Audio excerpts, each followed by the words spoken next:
नमस्कार।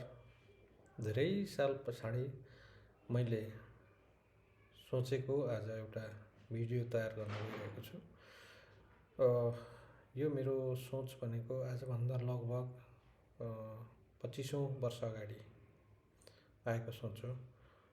मैले यो भिडियो जुन बनाउँदैछु यो चाहिँ विशेष गरेर जो मिडियाभन्दा टाढा रहेर आफ्नो असफलताको कथाहरू बोल्न नसकेको कुराहरूलाई मात्रै मैले समेट्ने कोसिस गरेको छु।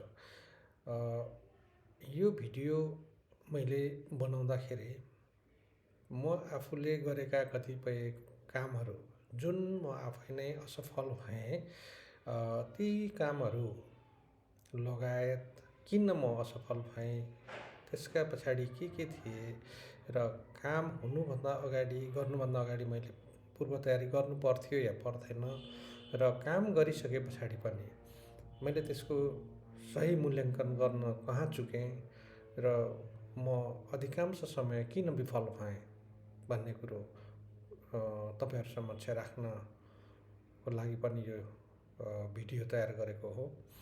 र यो भिडियो विशेष गरेर मैले ती साथीहरूको लागि बनाइरहेको छु जो साथीहरू म जस्तै पटक कतिपय कामहरूमा असफल भए र असफल हुँदाको पछाडिको कारणहरू के थिए, उहाँहरूले त्यो कुराहरूलाई कसरी मूल्याङ्कन गर्नुभयो, ती कुराहरूको लागि नै यो भिडियो बनाइएको हो।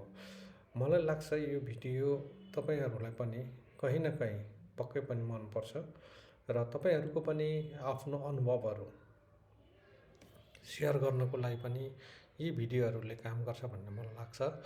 र हुन त यो संसारमा जित्नेहरूको संसार भन्ने चलन छ, जित्नेहरूकै कथा भन्ने चलन छ, हार्नेहरूको कहीँ पनि स्थान हुँदैन।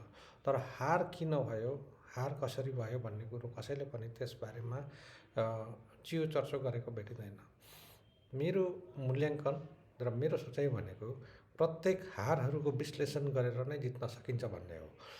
म असफल भएँ, तर मभन्दा पछाडि आउने पिँढीहरू असफल हुनु हुँदैन भन्ने चाहिँ मेरो प्रमुख कुरा हो।